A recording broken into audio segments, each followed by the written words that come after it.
G'day guys, haven't put out a video in quite some time, but here we are. Never got a video out throughout the summer, been pretty busy working on projects around the homestead. So we're in the fall now, hunting season's kind of upon us. So I'm just kind of playing around with the crossbow and trying out some new things.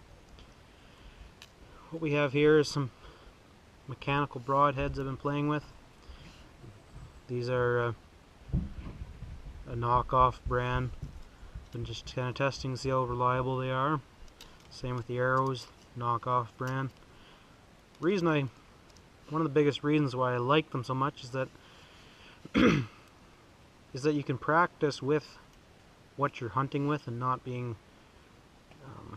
you can practice with what you're hunting with and not have to worry about the extreme costs that's associated with it. So like this setup right here, this broadhead and arrow, probably about $5. Same with this one. You can get the heads for about $1 a piece, which usually they're around $20 a piece here. And the arrows, I think it was $40 for the set of a dozen. So you'd have to do the math, figure that out. So to buy one arrow in our area, one bolt, is about $10 a piece. So looking at about $5 versus $30 to check to see that you can actually hit anything. This is a knockoff of a Schwacker. I'm really liking that design, how it works. It hits the target, or hits the animal, and these press back. So these press back, flip out, and then you got two big cutting edges. One thing I really like about them is they fly very close to a field point. Last year I was playing around with just regular broadheads, 3 fixed blades, and I was having terrible luck trying to get them hit very well. This is a knockoff of the Rage Hypodermic. The blades are okay itself.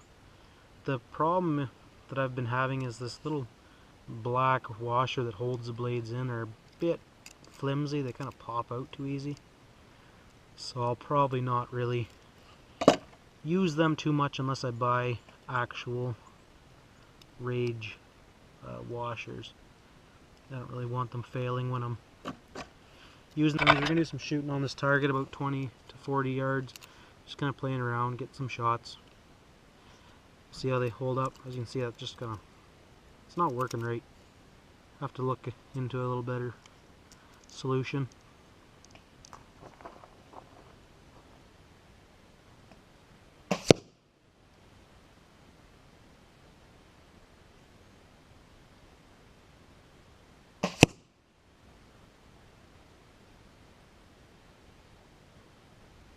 So here I shot 2 different types of broadhead. As you can see, they're shooting very close to the same point of impact, which is really nice.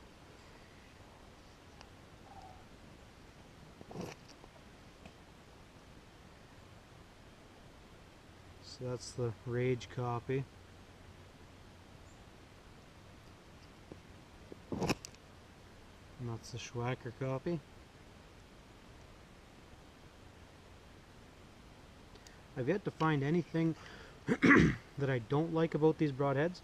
They've worked quite well so far. I haven't used them on any game, but I see no reason why they would fail. They look complicated, but they're fairly basic. I don't like this one nearly as much. It's just kind of just depends on too many things working right. I don't know if anyone's ever lost anything because of them.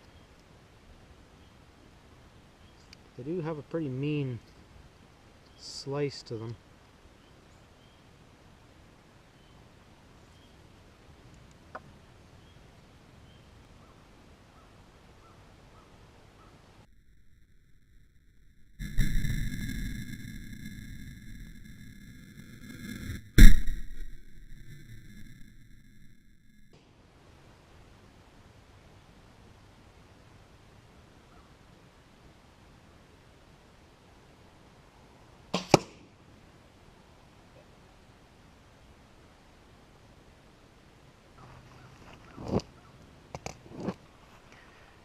For my next test, I'm going to test durability of them. It's kind of an extreme measure test. Behind me is a cutout from a garage door. So they have styrofoam on the inside, and they also have two sheet metal on each side, about 50 thou thick. I'm going to punch one right through it and see what the damage is.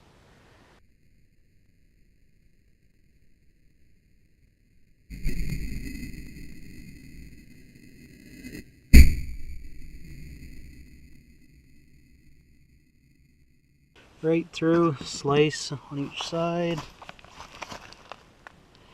Interesting to see if the blades stayed on, or if they busted off.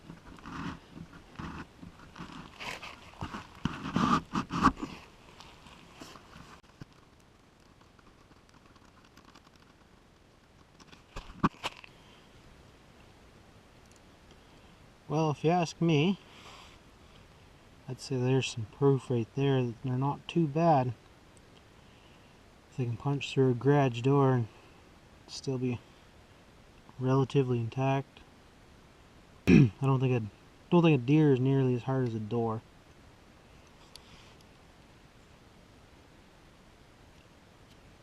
For these broadheads, they sell these 60 packs of little O-rings for I think $3.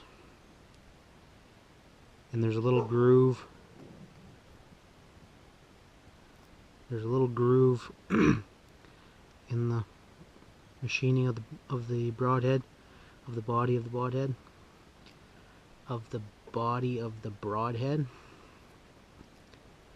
So that just slips on, holds those blades in. Having gone through so much material, it's kind of lost its slicing edge, but it's still fun for practice. We're practice shooting at 40 yards right now, seeing if we can get kind of dialed in. Then maybe sometimes I'll switch over to shooting 50 yards and see if I'm any good at it or not. So that's from about 40 yards away. Wee bit high. I should dial the scope down a little bit. I must say I love how accurate the mechanical broadheads are.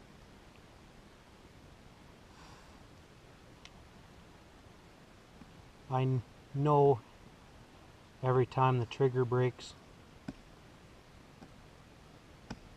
that it'll go exactly where I'm wanting it to. My last shot was over there, and I knew I pulled it. I'll go throw a new arrow in, new broadhead, launch it from 40 yards and see if we can get her stacked in there fairly close, see if the arrows are consistent, the broadheads are consistent flyers.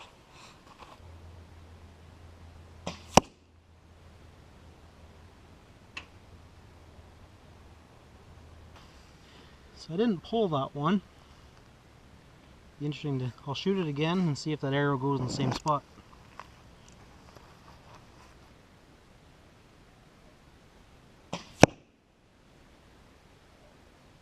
That's pretty interesting. So that arrow shot within about an inch. Probably actually less, probably half inch from where I last shot it. So I'm going to pull this arrow here and shoot it and see where it lands.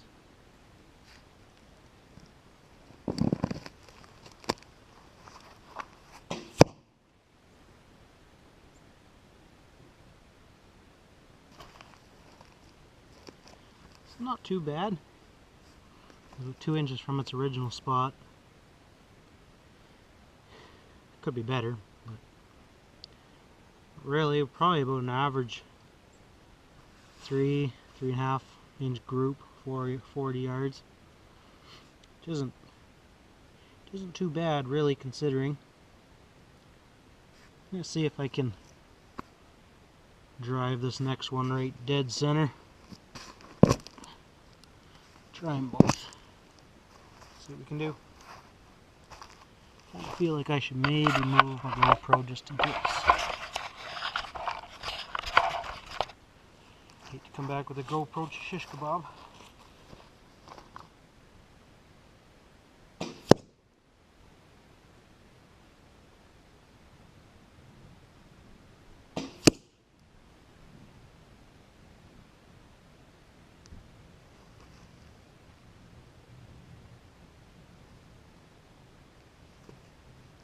Not too shabby, I must say.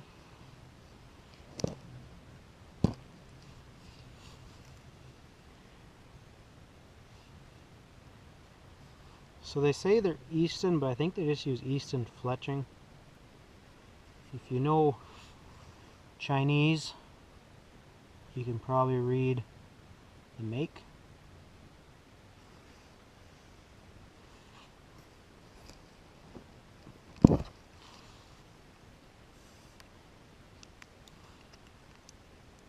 Nothing wrong with that, guys.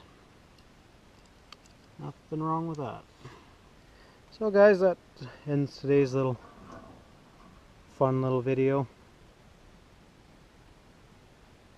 Not really too much else to add, but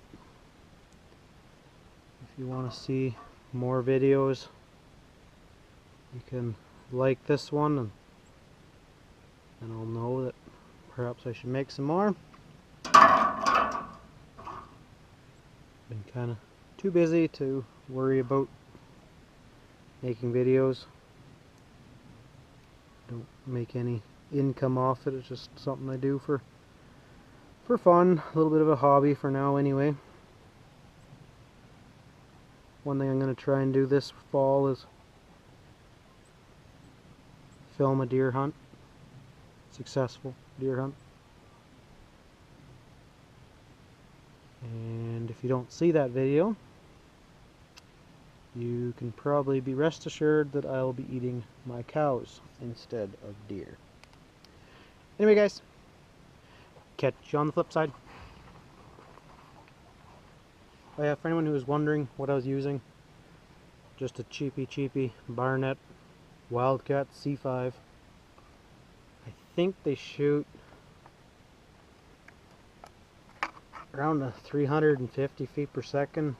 Nothing awesome, but it was, I guess, revolutionary when I bought it, which it sure ain't anymore. Anyways, bye for now.